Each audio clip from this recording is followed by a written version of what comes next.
Well, welcome back, everybody. I am Darby Ellis Lewis Wilson, and this is Chris Anonymous. And if you are here to hear about Hard Eyes, then you are in the right place because we are going to talk about it. We're going to give a spoiler-free review, and then we're going to give a spoiler-filled review. So if you've seen it, stick around and chat. If you haven't seen it, watch the spoiler-free review.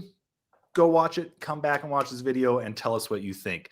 Chris, what's going on, man? You made it. You were able to see the video I gave you, or the movie. I gave you some bad info about where it was showing. Yeah, it's all good. I figured it out, and we were able to see the film. So yeah. Did you see it on Saturday? I did see it on Saturday. Did you? Friday. Okay. Well, so this is one of the rare instances where we can actually go to the movies to check out something that's relevant to what we do. I'm a sucker for a good holiday slasher. Yeah, me too. So we got to see it. As I feel like whenever we go and watch something in the theater and then come back and talk about it, I always preface it with how much I actually hate going to the theater. So I'll drop this in really quick as people are getting into the chat and stuff. So we go to the theater. This wasn't a huge weekend for movies. Not a lot of movies, not a lot of people out, at least where I was. And I bought the tickets ahead of time and picked out 2 seats for me and my gal. And I made sure that there's no one else around, not because we were going to do any funny stuff, but I like to not sit next to crowded people. So we go in, we sit in the seats. Theater is very nearly empty. 2 rather large women come in and sit right next to us. And I'm like, I know that these seats aren't taken. I specifically picked ones where there aren't any people. What kind of psychopath comes into a theater and sits right next to someone? Right? Yeah. No, when it's a crowded theater and you don't have a choice, I get it. But when it's a super empty place and especially when you're picking the seats, you can see the little X's like, oh, those are taken. I'm going to go at least 2 or 3 seats over. Right. Yeah, 100%. The only worst experience, and we'll start getting on with things. The only worst experience I've had with that is I went and saw Troy. Remember the movie Troy back when that came out? Yep. Absolutely empty theater. I think it had been out for a couple of weeks. Absolutely empty theater. I picked. I always like to sit in the back row because I like to see my surroundings. I sat in the middle of the back row.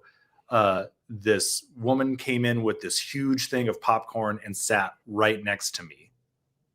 And we just sat next to each other for the entirety of the movie because I was too chicken shit to get up and move. I did not want to offend this person who did not care about being awkward. Yeah, no, it's movie theater etiquette was always delicate throughout history. But it's gotten really weird in the last 10, 15 years. Yeah. With cell phones and talking and people sitting right next to you or right in front of you. That's almost worse than sitting next to me, especially when they're if you're a tall person, I'm tall. So I try not to sit in front of people. And if I do, I try and space it where I'm I'm kind of in front of you because there's no other seat, but I'm not directly in front of you. And some people you're just they don't care. Look at that giant hat they're wearing. Why are you wearing this big derby hat here? Why did you wear a sombrero to this movie? Right, well, they have food hidden underneath it, which is smart. But well, I'm sure they had these problems ever since theaters were invented back in the Roman Colosseum. And speaking of Rome and the Saint Valentine. See, I'm trying to get it all connected. There it is. We went and saw Hard Eyes. This movie has actually done pretty well. It is the second highest grossing movie of this past weekend, which isn't saying much. It was beat out by Dog Cop, some cartoon. I don't know. but it costs 16. Let me double check this. Sorry, $18 million to create, and this weekend it pulled in $8.5 million. So Wow. not a runaway blockbuster, but the big game day, Valentine's Day, is still coming up. That Right. looks really good for that budget. Wow. So, I Okay. mean, if they can pull that in again next weekend, maybe get a little bit higher, because it's Valentine's Day weekend. Right. Guys are taking their gals out to dates. Murder's higher. This could, yeah, murders are higher. Yeah, this might be a very successful movie. So let's get on to the spoiler-free review. Let's just give our initial takes of the movie. While I was watching it, Chris, I had the feeling the whole time I was watching, I was like, Chris loves this movie. I just know it. I feel it deep down in my soul that Chris loves this movie. How close was I? Chris loves this movie. Yeah. Chris kind of loves this movie, strongly likes this movie.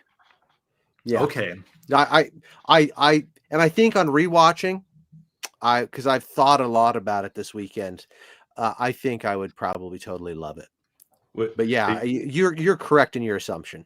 Would you currently say you love it, but you're not in love with it? Yeah, I would give it like a B+ A- right now. Okay. I think I'd have to agree. I had some problems with the movie, more towards the end. Same. We'll talk about in the spoiler section, maybe in the Schlock section. But what I'll get to is, if anyone has spent any time watching us, you know that I have 3 criteria for a good slasher movie. 3 things that they absolutely have to have. They had all 3. They did. And so they really did. Yeah. So you were in. I'll just say it right now, because I think this is spoiler free. First thing you have to have is a cool mask, or not a mask, some facial obscurement of some kind. Check. They had it. The hard eyes, glowy mask. hearts, Very cool. man. Yeah. Totally awesome. The second is a cool location, right? You got to have it at a campground or a high school or where. Drive-in movie theater. Yeah, doing it on various Valentine adjacent places, right? Yep. Very cool. Checks that box. And the third one, a cool weapon. Now, they totally did. This doesn't have. I don't think it has a specific weapon. Like I think they're kind of going with that. The arrow is probably the most iconic, but they mix it up. Well, so what I think, they have the arrow. They have like a machete, sword, knife. Yeah. And so what I think the special weapon is, and this might be cheating, but I say like tactical. Like they have tactical gear. And so it's not very often that you see a killer in a horror movie with like a bat belt. Exactly. Yeah. And I thought that was a very interesting take. Now, I'll go back on number 1 here. Okay. So the hard eyes thing, it would be very hard to see through. Right. We're seeing that the killer has all of these tactical things, maybe military trained, maybe some sort of tactical training, right? Where do you get all these wonderful toys sort of deal? And then there's this mask that clearly shows like a very like impeded vision. Right. Well, they do have the shot where it's like when it glows red, it's like night vision. So like they could like heat seeking type stuff. So it's a different kind of vision. So I agree. Yeah. So before we get into too many more spoilers, thumbs up, thumbs down. Is it a good? Go see it. Go see it. Thumbs up. Valentine's Day weekend. Okay, so there's 2 kinds of movies you want to see around Valentine's Day, and that's usually a slasher or a horror film, which they usually release in February, and a rom-com. And this really has both. I mean, it does its due diligence, not just as a slasher, but also as a rom-com that, for the most part, works pretty well. So, as long as you can stomach it, this is like a perfect date movie. Is it a perfect movie? No, but it's like a perfect date movie, like slasher rom-com. It's doesn't take itself too seriously, but there's gore, there's laughs, there's a lot of laughs. There's some romance. It's fun. Well, and Megan just reminded me in the chat that there's no nudity in this. There's maybe some raunchy parts in it, but there's no nudity, so you don't get that awkward. Like you said, it's a great date movie. It's not that awkward moment where it's like, oh man, like I'm on this date with this person, and then they're showing TNA, and like, are we going to do some TNA? I don't know. Yeah, like you said, perfect date movie. They're showing heads getting cut off. Is that happening? What's going on? Yeah. So the way we do this show, generally we're watching some older stuff that you can see. The way we do this show is we talk about the good, the bad, and the schlock, the things that we like, the things that we didn't like, and sort of the catch-all, what we think the big ideas were, what we thought the main themes of the movies were, things like that. But first, if you're watching or listening to this, I want you to like, comment, and subscribe to the channel, because we're almost at 1,000 subscribers, and it would be awesome if we could reach that goal this year. But first, we want to know, who the hell are these people that made this movie, Chris? All right, well, let's do Web of Schlock. Web of Schlock. Let's start with the director, Josh Ruben. Some short films and some TV, and then he did a movie called Scare Me, and then he did another kind of horror comedy called Werewolves Within, which I'd heard about, and I actually purchased it a couple years ago for like $5, like on an Amazon sale type thing, but I haven't got around to watching it yet because that's a thing I do. But now seeing this, it makes me want to go revisit it, because it sounded like a lot of fun when I saw that trailer, and I'm like, okay, it's this cat. Got it. But he hasn't had a lot of features under his belt yet, but I'm excited to see what he does next. This was a lot of fun. Writers. This cat came out of nowhere. I mean, as far as my radar goes, yeah. Correct, yeah. Writers, there's a little more history with them. There are 3 writers on this. We'll go with Philip Murphy. They're all executive producers on this too. He wrote the Hitman's Wife's Bodyguard, which is, I believe, the sequel to the Hitman's Bodyguard. Okay. Then we have Michael Kennedy. Kind of horror. He wrote It's a Wonderful Knife, which is a great title. Time Cut. And then he co-wrote Freaky. And he co-wrote Freaky with Christopher Landon, who also wrote We Have a Ghost, Happy Death Day to You, which is the sequel to Happy Death Day, Viral, Disturbia from way back in the day. Do you remember Disturbia? I love Disturbia. I love Disturbia. It's so much fun. And this movie seems very in line with all of those movies. Now here's something that's he wrote pretty much every Paranormal Activity movie except for the first one. Oh, really? Yeah. Consequently, the only one I've ever seen. Right. Yeah. So like 2, 3, all the weird subtitled ones. So yeah. Okay. But yeah, he's got that kind of horror comedy under his belt, and then the Paranormal Activities, and just good popcorn. Like Disturbia is just such a fun update of Rear Window. I really, really enjoyed it. Yes, 100%.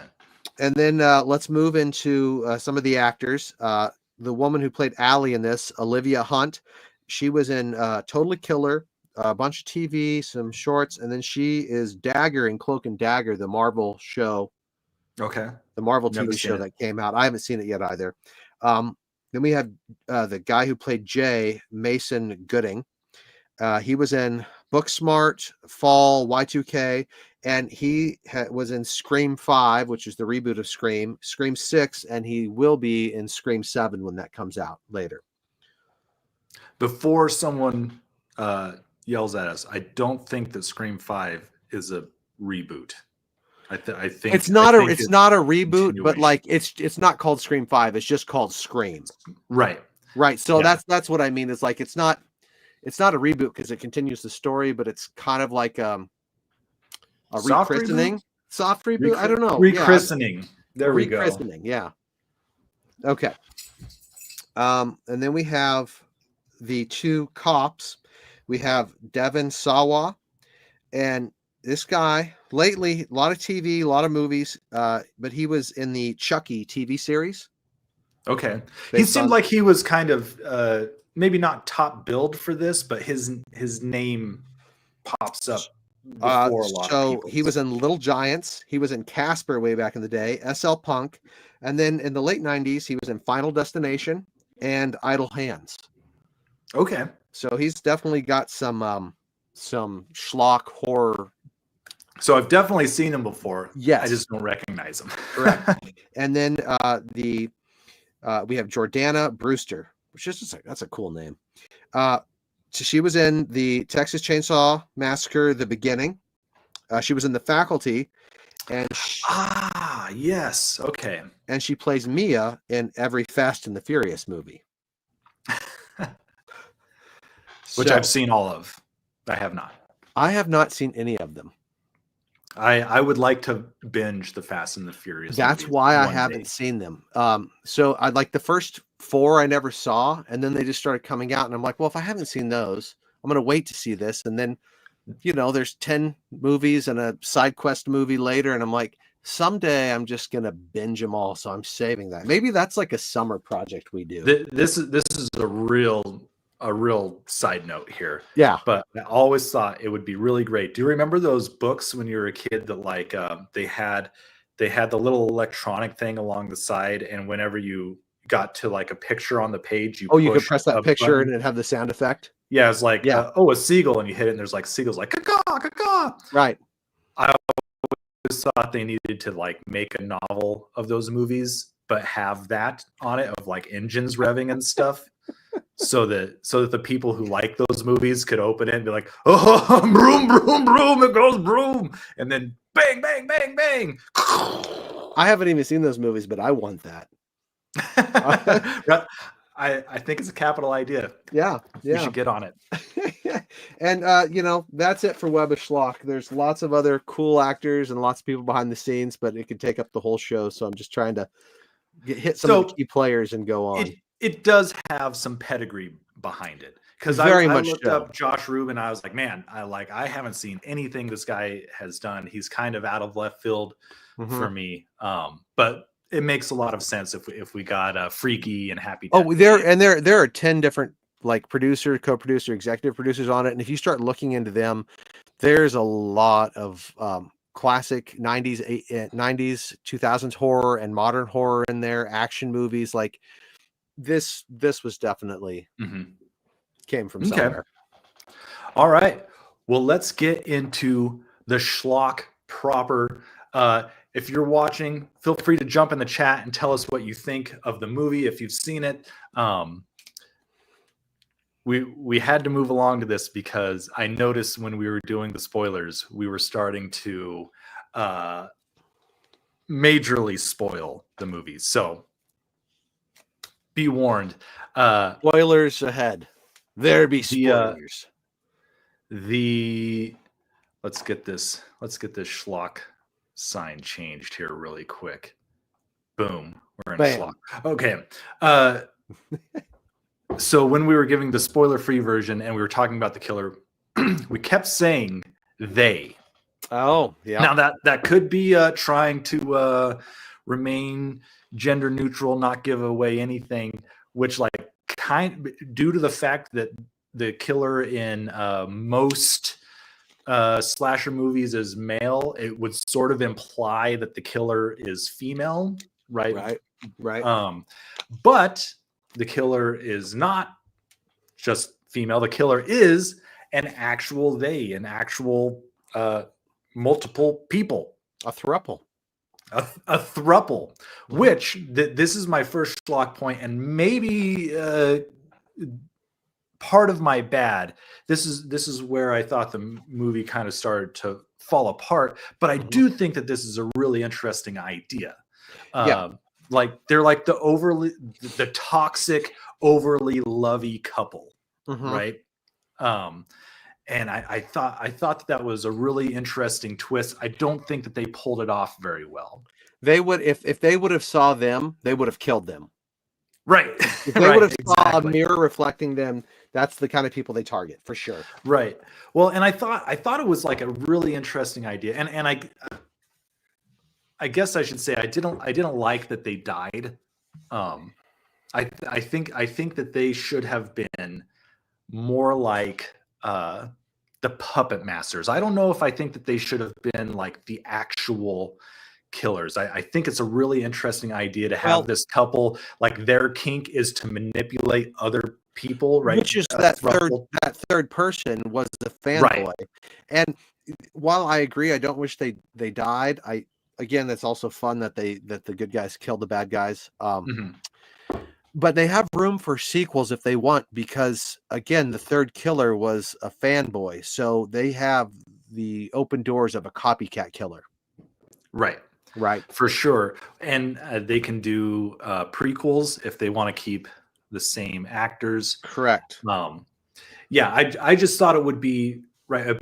Part of that slasher formula is that you have to have an interesting, or at least a serviceable reason for the killer to be doing what they're doing, Right. and it gets old having like, oh, it's a crazy child, it's a dream demon, Right. and they And sort of went to the Scream end, right, where it's two people working in concert, and it's like they took that and twisted it a little bit more, took it a little bit further yeah, to I mean, actually she being a she couple. says what it is. It's their kink. Yeah, Like that's literal dialogue in there. Like they give it away. I mean, she also says like might not be a male, right? yeah, Like she tells you who the killer is and why she's doing it in the movie, which is yeah, kind of and fun thinking back. I don't think it was strong enough, however. I agree. So we Yeah. we only get the kink line, I think, twice. Like when she is playing the cop and she looks at it and she's like, "Oh yeah, this is definitely a kink." And then we Right. hear it again. Like it brings us back to it. Right. But I think that probably should have been a I bigger would have theme liked, throughout the movie. yeah. So, and this is a good and bad, as well. I'll bring it up in Schlock, but so I don't think the bad guys were really given their due diligence, the slashers, Mhm, mhm. um, because it's hard to focus on so many characters, right? What I liked is that it opens with a lived-in world. Like Yeah. this is not the first Valentine's Day where the slashers have went around killing, and they go from town to town. And like it's really smart and cool that they create an urban legend at the beginning. That's the intro of the movie, is creating an urban legend. Mhm. And then this world is not our world, because like in a lot of slashers, it could be our world because they just go to some place and there's this crazy killer and he kills them, and that could happen. They could be somewhere. But this is a heightened reality, which is also kind of what rom-coms are. Mhm. And what's really cool is that this is like the third or fourth season that the Hard Eyes killer has Yeah. struck, and it's different cities. So everyone, it's like, I hope they don't come to my city, or like, oh, I'm single, so I don't have to worry about it, or like, oh, it's just they're over there on the East Coast, they're not going to get to us. So it's a really interesting world to set up that, like, no, this is a thing that happens. This killer has been around, and we're setting that up. It's a really smart way to add depth to Yeah. slasher that you've never had before. But the problem is then we don't get any real substance as to why they're doing it, except for it's a kink line, which is a fine starting point, but it's not enough to sustain how messed up it gets and how messed up they are. Right. Which, I mean, something that could be explored in sequels, but for the movie, right? Assuming that you're not going to get a sequel, that's not going to happen. We just needed more of it, and I totally agree. That was really fresh to start it off like in the middle of the story, right? You're not Uh-huh. learning the origin of it. In fact, I think it's in the advertising material for this movie, saying like the Hard Eyes Killer is back. So much so, like I had to go and look to see if this was a reboot or a like Sequel. Yeah. requel or something. Mhm. Even after the movie, I was like, this hasn't been made before, right? Mhm. Very, very cool mechanic Yeah. for the film. That's probably my favorite thing about the film. So how do Go you ahead. feel about the romantic comedy aspect? Because this is very much a rom-com. I mean, So much beat for so. beat. Yeah, this is a rom-com. A huge chunk of Act 3 is straight rom-com, and it's actually pretty hilarious. Um, I thought it was a fresh take. I really liked the way they didn't shy away from the rom-com, but they folded it into a slasher, and I thought in certain parts they did a really good job. And then there are parts where it felt a little clunky. Like it was like you've probably stayed on this rom-com beat for just a minute too long, and Yeah.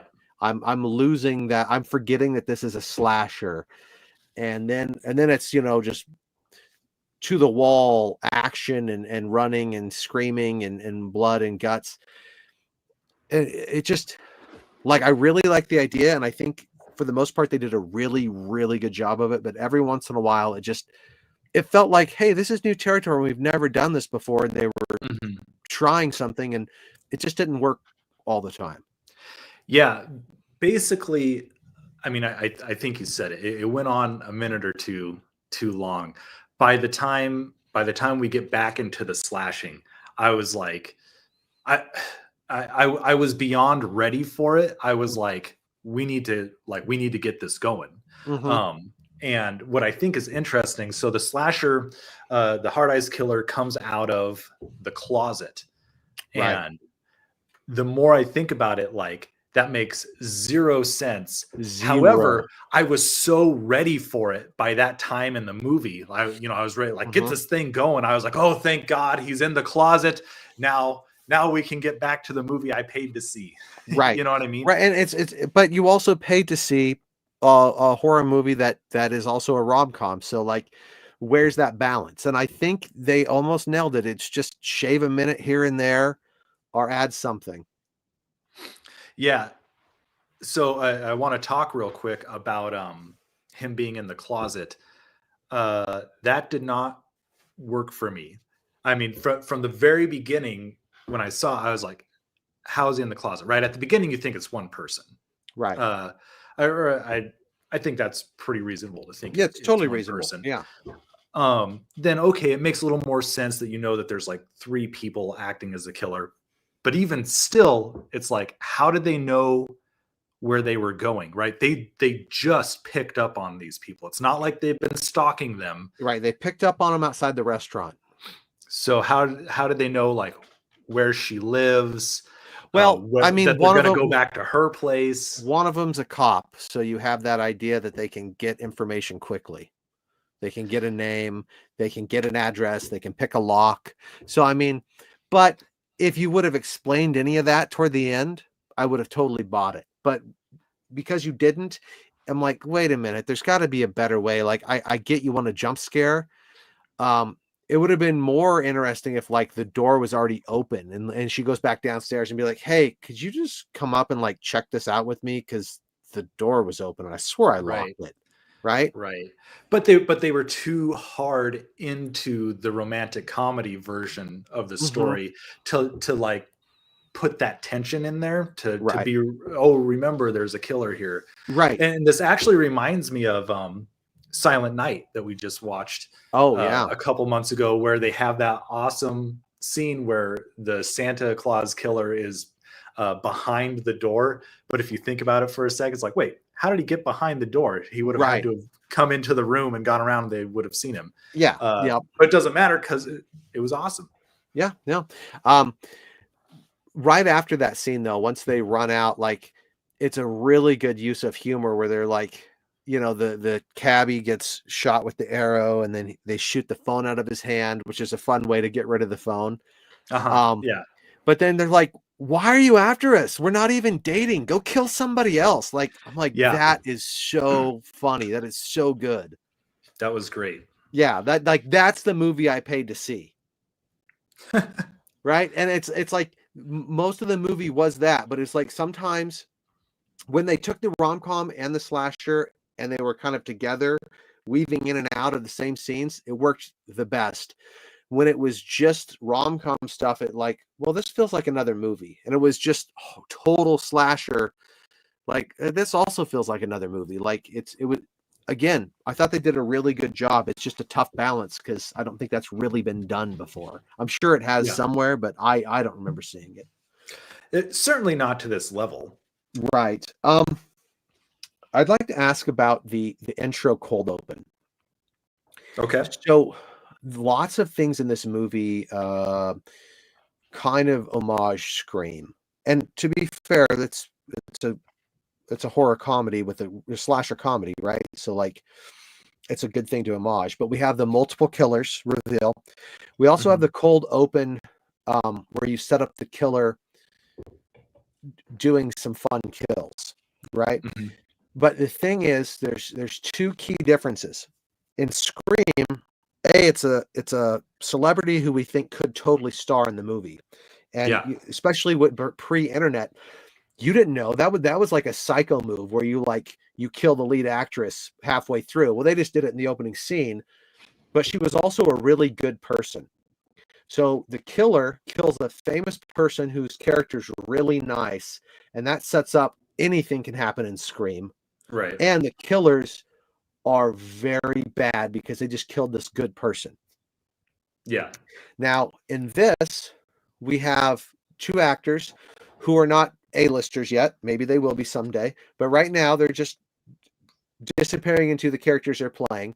But they're also really obnoxious, terrible people who are only terrible. We've talked about this in horror movies, so that the audience feels good when they get murdered. Yeah. Which puts us onto the side of Hard Eyes. Well, it sort of implies, like it kind of goes against their motivation for killing, because they want to kill people that are in love. That's why they chose the main couple of the movie, because once they saw that kiss, they were like, we knew you're in love, we got to get you. But you see the people at the beginning, like, yeah, maybe they are genuinely in love, but they're trying to have like a facsimile of love, right? Like they're trying to pretend have a fake love story, right? Yes. And so it seems more like maybe they would be interested in killing people that aren't truly in love. They're just faking it for the Instagram likes or something. Right. Yeah. Like, we're killing you because you don't know what true love is. You're just perpetuating this lie of love. Yeah. Right. But it's just interesting that, like, it's just weird to, like, it just does a completely different thing than what Scream did, but homage Scream. But I don't know, would it have been better if it would have done what Scream did? Would have you been more scared of Hard Eyes if they had killed a really good, nice couple that were in love and or famous? Yeah, that's an interesting question. I think the reason they were like obnoxious people, I think if they set up that they were like these good people that were in love and they killed them, it maybe wouldn't have set the fun tone. 100%. Yes, that's why they did it. If you're going to have a cold open with some really dark kills, you don't want to alienate the audience. So you want to do things that make the audience feel less bad about these crazy murders, right? You want them to like, but they were jerks and they weren't nice. And I'm not saying they deserved it, but I get why Hard Eyes would kill them. And I think that's maybe where I would disagree with some of what you said. You said that Scream's horror comedy, and I would say it's horror with some comedy. Yeah, I don't think it was intended to be. No, but it was definitely intended to homage classic horror with the rules, and like it's not a horror comedy, but it was intentionally had comedic moments. It was tongue in cheek. Right. Whereas this, I think it was really truly horror romantic comedy. Yeah, Right. Like you were yeah. supposed to get good laughs out of There this was a movie. slash instead of the word with. Yeah. Yeah, yeah. No, I agree with you. I agree with you. What else? What Yeah. else you got for schlock? Um, Honestly, not a whole lot. There are some things that I'll bring up in bad. One thing that really stuck out to me was all of the actors. I don't know where they found these people, but many of them look like their skulls were going to pop out of their face. You know what I'm talking about? Like their Oh, faces are just very, very tight. Um, the couple at the end, something I don't like. This is something we've talked about in regarding the first Friday the 13th movie, how erratic they are at the end, right? Mrs. Voorhees, she's like this stone cold, supposedly the stone cold killer throughout all of mhm. Friday the 13th, and then at the end she's just like very erratic and can't get this one person right. In this, we have these people that I said earlier are very tactical in Mhm. their approach, but then they're I don't know, just crazy in love or whatever. They're just being very Yeah, erratic, and I thought that was a we'll problem. get into the climax in the bad because that's where I have a Okay, slight problem. Last thing for schlock with me, it's probably in my good column, but it's just a throwaway hilarious thing. But like, the go kill somebody else. We're not even dating. Along those lines is like when they kill or when they think they kill the hard ice killer, hmm and then the blood goes in her mouth, and then she's chiding her Jay about like getting blood in her mouth, and she's like, "I'm hmm gonna throw up. I'm gonna throw up," and then she just barfs all over the corpse of the hard ice killer. I'm like, that was very Family Guy. oh, it was so good. It was so good. It was one of my favorite moments. I'm like, again, it's that idea of subverting expectation of like, no, our character who is in a rom-com is gonna have a little gross out humor here, but they're gonna just vomit all over the main slasher bad guy after they kill him. That was a great part, and that was very kind of just desserts, Yes. Yep. You just felt like so good about it. I'm like, yep, they went there. Okay. All right. Yeah. Yeah, totally agree. The last schlock that I have before we move on to bad is for me, this is neither good nor bad. It's just something that I noticed. I felt like the overall visual of the movie was a little too dark, Mm. which is fine. I just would have liked to have seen that contrasted more with like the bright reds, Mhm. pinks, purples. Like Yeah. I love it. I love it when they're in the cop shop and the red eyes come on. Mhm. Like I would have liked to have seen more things like that. Some Yeah, more and big imagery like that. I think it would have been a cool contrast or juxtaposition, like the really dark slasher horror elements with like really bright, bubbly, vibrant Yeah. colors of like a rom com. Yeah, Well, we've kind of talked about this before. Bubblegum horror, right? yeah. It's Which it's again, scary but with bright colors. I would say that this comes close to that Yeah. aesthetic of what you were talking about. Yeah, But yeah, absolutely. Well, let's we don't have anything in the chat right now, but if you're watching and you want to chime in, feel free. Let's move on to the bad and okay. let's say what we didn't like about Uh, Hard Eyes. you want to start? Or you want me to start? Uh sure, I'll start. The protagonists, I didn't like them. Which right, she's kind of this obnoxious fake person, right? She's gonna talk about blood diamonds and stuff, but she's still gonna work for the diamond company. Just I mean, it's a part where I think they lean too hard into the rom-com of making her just so fed up on love. She's so fed up on love. Hmm. He had the absolute right reaction of leaving the restaurant. Like Right, right. um and he is clearly gay. I don't think there's any way around that. I mean, come on. Um, but not that I'm saying that's bad. I'm just saying like I don't believe it. I don't believe this about the characters. Right. Let's see. I talked about the ending thruple, how I wish that would have been worked out a little bit better. Mm-hmm. The rom-com is a little too long in some parts. I hated the best friend, like the love cheerleader best friend. I wanted to see her get axed when she's on the phone telling her to like go to the airport or whatever. I wish they would have actually just cut a lot of that down, just had her get axed, and then on the other side of the phone say roses are red, violets are blue, and then that's one get her out. Yeah, that's one of my favorite lines in the whole movie, is her little monologue, because it's so lame, because they just name like 5 rom-coms in a row, but it's also super hilarious. I'm like, okay, this is really lame, but they keep doing it. Okay, I'm on board. I love it. Right, you just gotta like sink into your fate. Right, you're like, oh my gosh, this is happening. So, what are your bads?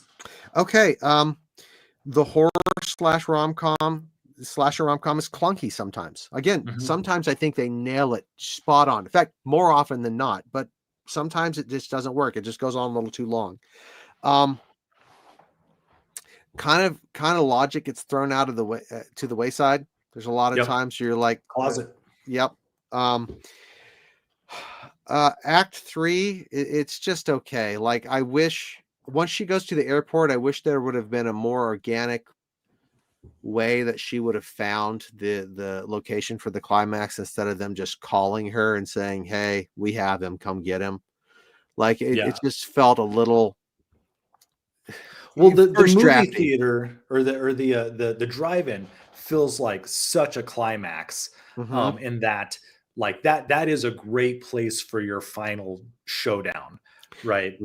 And like, even at the airport they could have done something, but I think that's all part of trying to follow the romantic comedy formula. Oh yeah, you have to everything is going great, and then the person finds out the other person lied about whatever, and so then they split up for a little while, right?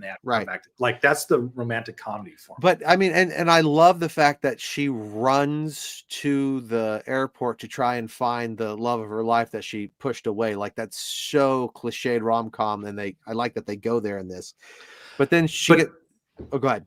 Well, but do you think that the final climax would be good in an airport? Like, is that? I don't know. I don't. I mean, it could be fine where it is, except for we never.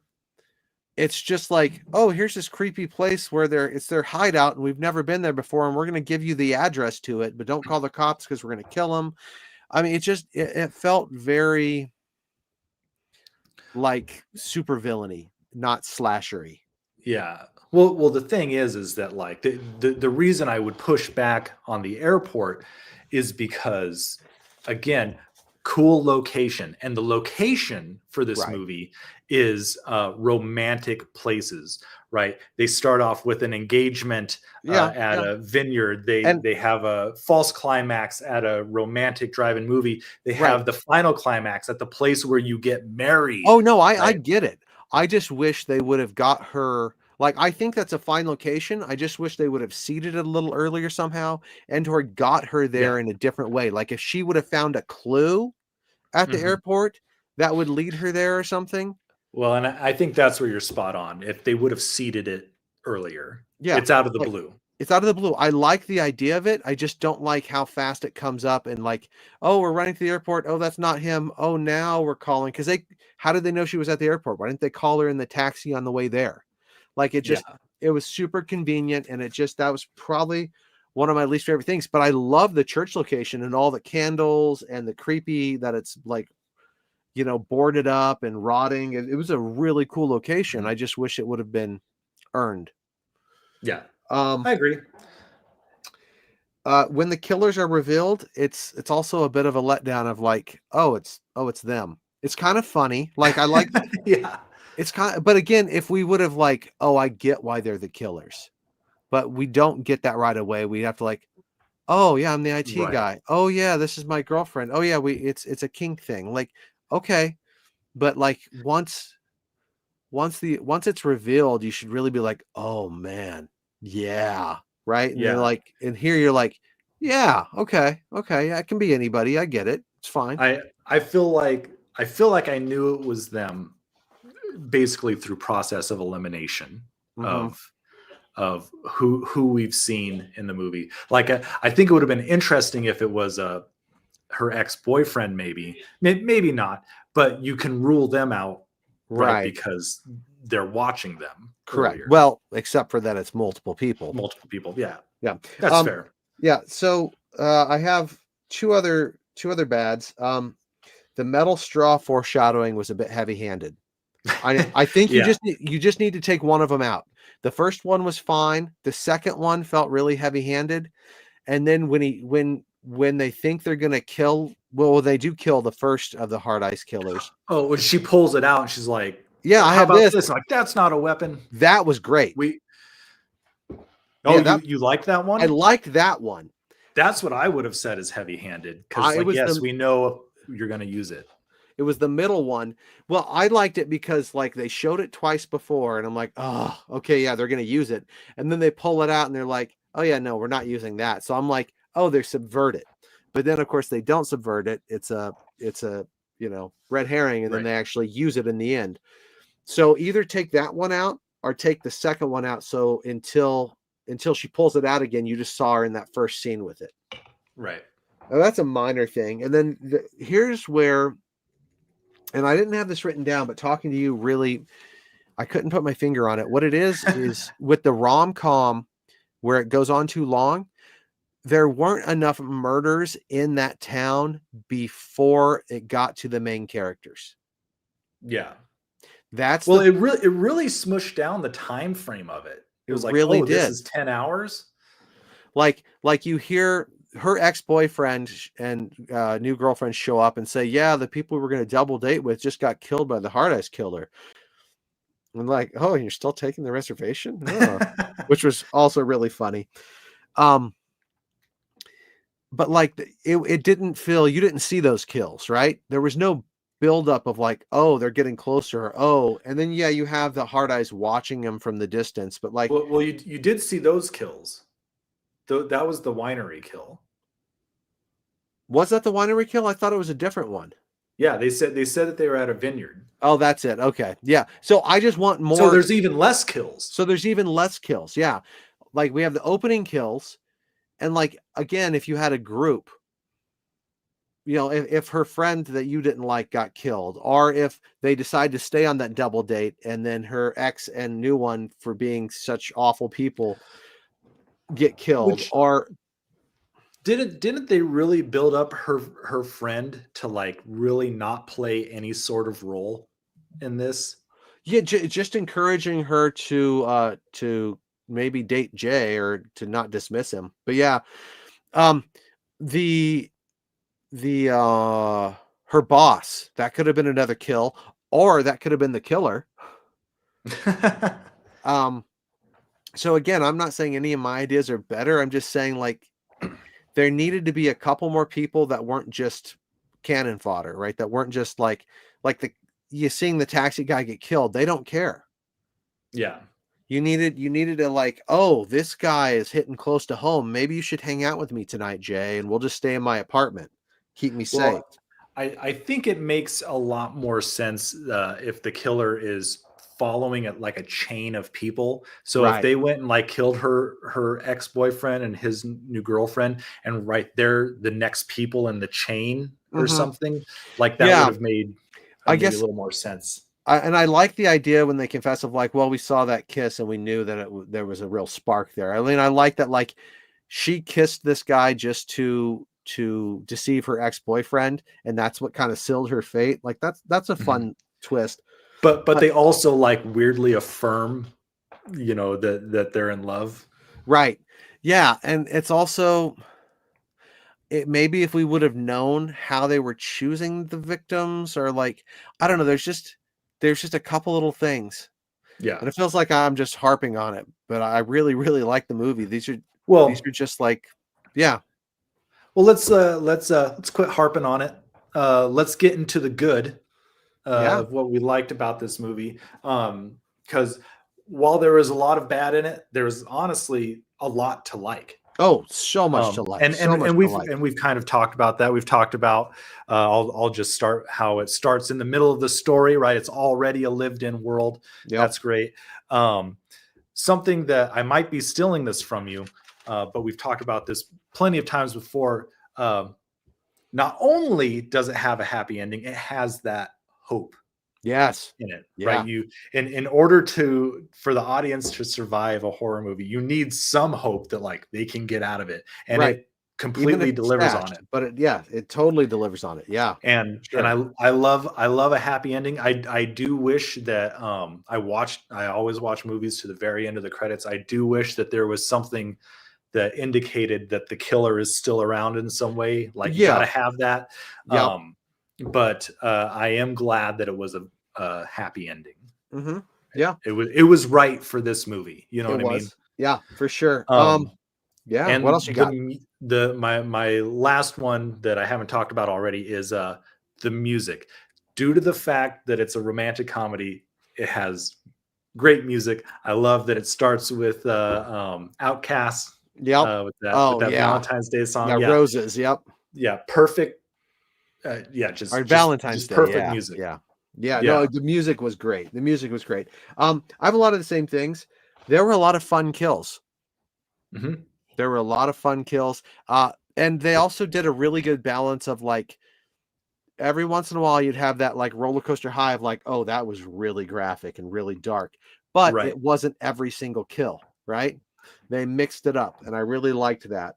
Well, what we had talked about during Silent Night with Lance was how like kills are like too gory, like they're there's too much in each one, and it like desensitizes you in the movie. Right. And with I guess technically it's like the fourth kill, but at the very beginning when she gets crushed in the grape crusher thing, there was a part of me that was like, oh man, like this is going to be one of those where like it's supposed to be fun, but they're going to focus way too much on like the tragedy of the horror, and it's not going to be a fun movie. But then they like pulled back. Yeah, and which is exactly what you do. Like it's that ebb and flow. They did the gore level, the gore ratio of kills through this movie was almost spot on perfect.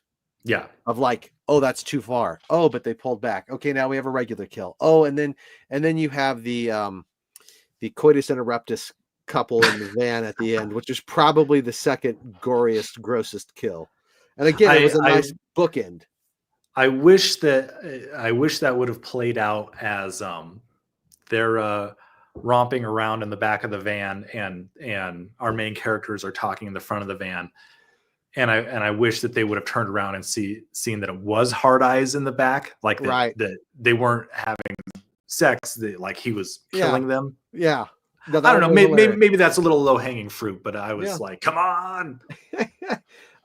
It's a good blend of rom-com and slasher. And again, you don't see that every day. And I thought for the most part, it worked really well. And I think watching it a second time, I'm going to be a little more forgiving of like the slower rom-com bits and seeing how it all plays out. So I'm on a second watch, I might like it even more. But the heightened world, which kind of exists in slasher films and kind of exists in rom-coms, they went into this. And again, that setting, that Hard Eyes was already a killer who is killed on prequels that you have not seen, right? Yeah. It's just such a fun, cool idea and a way to set up a slasher for the first time to get you really invested in the killer, which is a huge part of a slasher film. Yeah. What else is good? I mean, so many laughs. There were a lot of really, really solid laughs. Mm-hmm. Yeah. So this isn't good or bad, or this would be back to schlock. But what if they would have got a taste for murder when they killed the bad guys? If I was thinking like couple, right. I'm like a year later and I'm like, what if they're the new Hard Eyes killers for the sequel?